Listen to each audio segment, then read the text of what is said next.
Hey, welcome. It's Pedro or Pedro, and I'm so glad we can spend this time together for episode 2 of Is It Because of Jesus? I know that the journey of doubting or deconstructing your faith can feel incredibly isolating and honestly a little scary sometimes. Before we go any further, I just want you to hear this from me. You're not alone on this path. I'm right here with you. Today we get to continue our exploration together with chapter 2 of my book, For Those Who Doubt, Is It Because of Jesus? If you haven't read the book, I would encourage you to do so before listening to the podcast.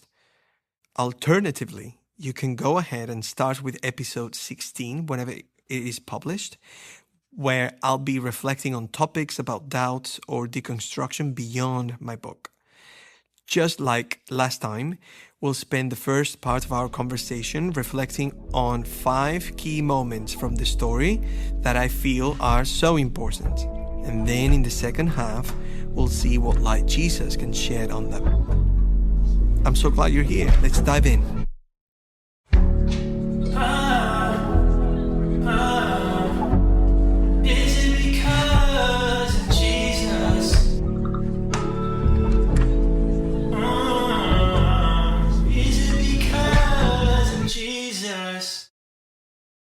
Okay, chapter 2, Nothing is Forever. The first crucial moment is Sophia's reaction to Thomas' confession of doubt.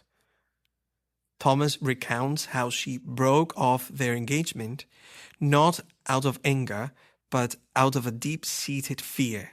She tells him, "I cannot do this again." This reveals that her reaction isn't just about Thomas. It's about her past trauma with her brother, who also questioned his faith and then abandoned the family after their father's death. You know, this is a classic case of traumatic transference. Sofía is unconsciously transferring the unresolved pain, fear, and feelings of abandonment from her relationship with her brother onto her relationship with Thomas. His doubt becomes a trigger, activating the old wound of being left behind. Her fear is so overwhelming that, as Thomas says, the memory of her pain didn't allow her to see his love. Existentially, she is facing the terror of insignificance and abandonment all over again. Her decision to leave is a preemptive defense mechanism. She leaves before she can be left. This shows how doubt in one person can trigger profound and resolved psychological wounds in another, making the conversation about faith intensely personal and emotionally charged. Of course, you'll read more about Landon, Sophia's brother, which brings so much context to everything that I'm saying and the story. But it's definitely a very important moment in the book. Let me ask you a question. Are you afraid of telling anyone you love you are doubting? Why? Is it because of you? Them? Both of you? Something else? Okay, let's move to moment number 2. The second crucial moment is Peter's introspective question about the true origin of doubt. He reflects on Sophia's comment about her brother, who she felt had, open quotations, already made up his mind about Jesus when he told us he was doubting, close quotation. This is so common. I have encountered many people that say, "I am doubting," and finding more reasons to doubt when they have already decided to leave Christianity. It is very dangerous because doubting can become something like a bias, and you just want to find reasons to justify a feeling that you already have. I really don't want that for you. Peter then asks a profound question. Might there be, in certain cases, some type of deeply emotional situation that precedes all the deconstructing or doubting, which makes people not want to be a Christian before sincerely exploring the questions they claim they don't have answers for? That is a very long question. Let me read it again. Might there be, in certain cases, some type of deeply emotional situation that precedes all the deconstructing or doubting, which makes people not want to be a Christian before sincerely exploring the questions they claim they don't have answers for? So hey, this is perhaps one of the most profound questions I'll ask you. Is this your case? Did something happen to you that was hard and you still mourn at times, which is the very reason you are doubting or deconstructing? I promise you with all my heart, it is rarely only because of intellectual reasons. I promise you. Many people think that doubting for something that is not, in between quotations, intellectual, is not like good or, cool. But we are both intellect and emotions. It is okay to doubt because of emotions. And both of them can join together. Your emotions, you try to rationalize them. But in today's culture, I would say, of course, it's very difficult to generalize. But emotions have become something like a crutch or something like this. But a human being is both rational and emotions. Both beautiful ways to express our humanity.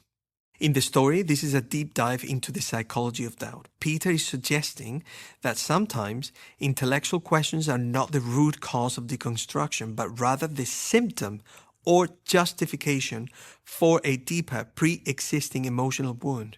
Existentially, a person might experience a profound loss or injustice that makes the idea of a good God feel impossible or offensive. Rather than confronting the raw emotional pain directly, it's often psychologically easier to channel that distress into intellectual arguments against faith.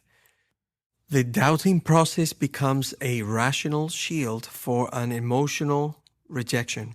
This moment invites us to consider that the why behind our questions is just as important, if not more so, than the questions themselves.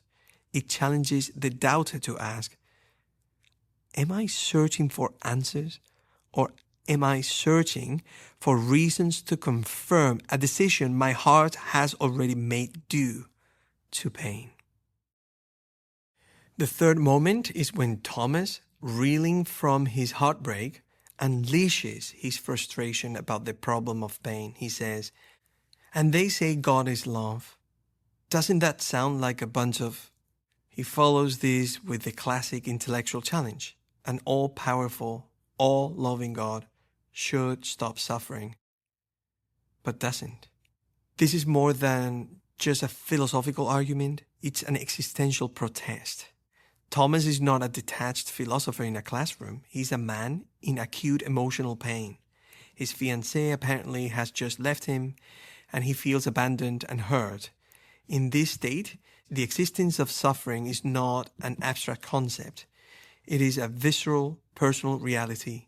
His questioning of God's love is a direct expression of his own feeling of being unloved and unprotected in that moment.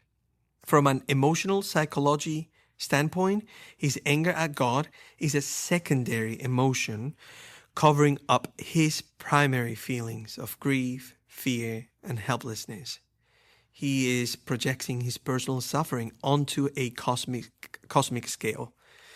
This moment powerfully illustrates how personal pain can fuel intellectual doubt, turning a theological question into a cry from the heart. You'll know more about Sofía's story and the reason why she made that decision as you keep reading. But the typical classic question, an all-powerful, all-loving God should stop suffering, has quite an easy answer. He cannot stop suffering suddenly, because if he were to do it, he would have to stop us and remove us from earth too. But that's not the way, apparently, that he wants to do it. He loves us so much that he had to find another way. Our fourth crucial moment comes when Peter unflinchingly considers the alternative to faith. After Thomas expresses his disbelief, Peter doesn't just defend Christianity, he contemplates the consequences if it isn't true. He says, if it's not true, it would be the evilest lie ever told to humanity. Countless people will have died while having hope in something that was false. Now, that would be evil. Okay, this is a profound existential reflection. Peter isn't making a logical argument for God's existence here. Instead, he's weighing the existential stakes. He acknowledges that if the hope of resurrection and redemption is false, then Christianity isn't just a harmless mistake. It's a cruel deception that offers false comfort in the face of ultimate meaninglessness. That is how high the stakes are. By stating that Jesus is either the truth or the biggest lie, he eliminates any comfortable middle ground, which is part of the reason why both I wrote my book and I am making this podcast. So this gently forces you to confront the immense weight of the question, is it because of Jesus? It's not a casual debate. It's a choice between ultimate hope and ultimate despair. This reframes the search for truth not as a mere intellectual exercise, but as a deeply consequential quest for meaning in a world filled with suffering. The final crucial moment number 5 of chapter 2, strips away all pretense and reveals the raw human core of faith. Thomas confronts Peter saying, "You don't believe in Jesus primarily because of love, but because of fear, remember? You, Peter, you told me your biggest fear is death." This accusation hits a nerve, and Peter's confident demeanor cracks. He admits, "Yes, Thomas, that's true. I've always been afraid of it." This is a powerful moment of psychological and existential honesty. Peter, who has been the guide up to this moment, suddenly reveals his own profound vulnerability. His faith is not a sterile, intellectual conclusion. It is deeply intertwined with his most primal fear, the existential dread of non-existence. By admitting his fear, Peter demolishes the idea that faith is an escape from human struggle. Instead, he shows that faith is a way of navigating that struggle. It is a hope held in the midst of fear, not in the absence of it. This vulnerability is what makes faith relatable. It's not about having all the answers or being fearless. It's about acknowledging our weakness and dependency, which, as the chapter notes, is the paradoxical requirement for following Jesus.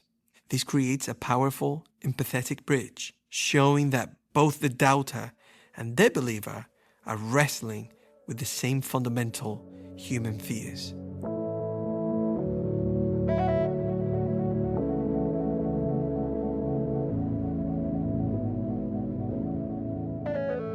Okay, let's move to part 2 now, where we talk about how Jesus can shed light onto this conversation we are having together and these characters in the book.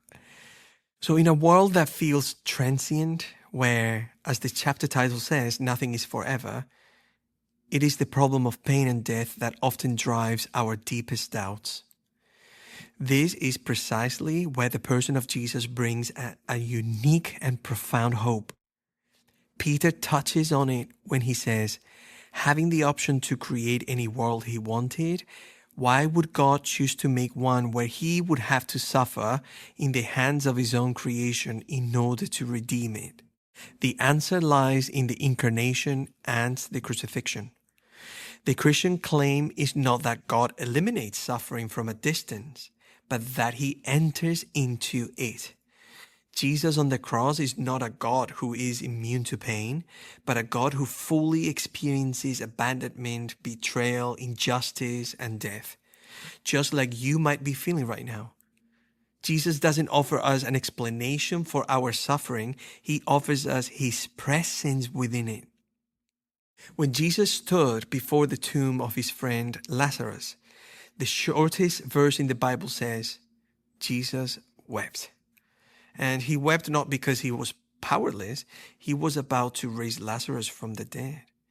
He wept because he was fully human, and he felt the sting of death and the grief of his friends. He entered into their pain. This act reveals a God who doesn't just fix our problems, but shares our burdens. The hope of Christianity is not the promise of a life without suffering, but the promise of a God who meets us in our suffering and, through his own death and resurrection, ensures that suffering and death do not get the final word. I would encourage you to invite Jesus into your doubt and deconstruction. Give him an opportunity to walk through all of that together with you. Well, okay, it has been a true gift to share this time with you. Thank you for listening. And our conversation can continue beyond this episode. I genuinely want to hear your story.